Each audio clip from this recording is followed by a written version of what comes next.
they just keep doubling down. Again, because there's no one that's willing to hold them accountable. Were you surprised at his, at times, inability to recall specific things or get tripped up? I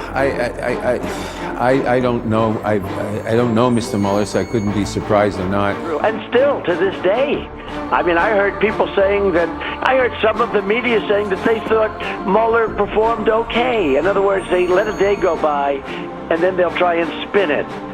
These are very dishonest people. These are very bad people. Everyone wants to know what Democrats are going to do right now. So I've been here in Washington. I'm still here. I'm trying to figure out what is the plan going forward. The Russians began this misinformation and disinformation attack on our democracy as early as 2014, well before the 2016 election. They are continuing. That is very, very different than the president conspiring with the Russians. And so I'm still left saying, how did we get here, Mark? Why was the president, why was his team subjected to this? Why was the country, for goodness sakes, subjected to this? The mainstream media will still, by and large, run with just about anything that they tell them.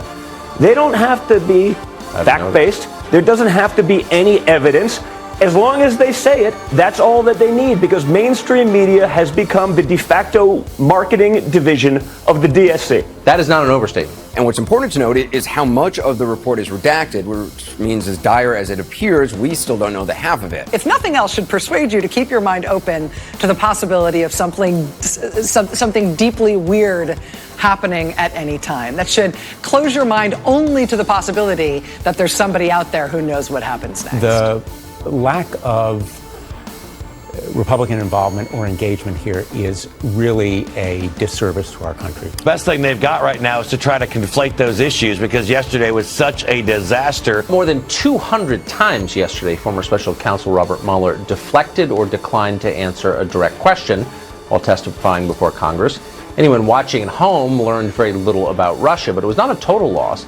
Viewers learned how to use the word purview from the sheer number of times Mueller said a topic wasn't in his. And they continue their efforts to undermine our democracy. Well, Dan Coates is a low-key individual. That's as close as he comes to a hair-on-fire moment, saying the warning lights are blinking red again.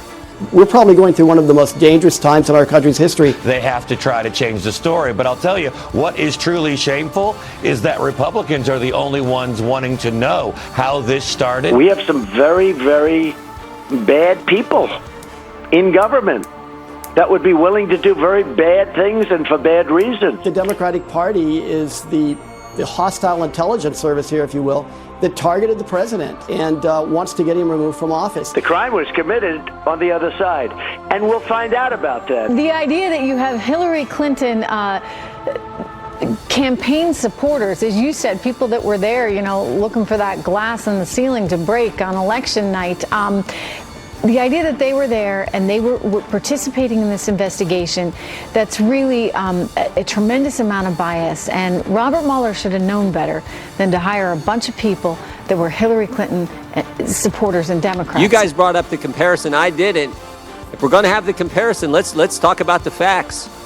No one in the White House is using bleach bit. I haven't seen that. No one in the White House is destroying 30,000 emails. I haven't seen that. Why are we here? How did it end up here? What exactly led to all of this in the first place? This was a hoax set up by the Democrats from moment number one. It wasn't true. This investigation wasn't about trying to figure out what happened. It was trying to back into the result that they wanted. You guys aren't going to stop. You're just going to keep going after. Oh my God. But with the gentleman, keep going after. Adam Schiff says Democrats need to be realistic, and that the only way President Trump is leaving office at this point is if he's voted out in 2020. Do you think he's right? I think it's much too early to say that. I don't know. But I don't know that.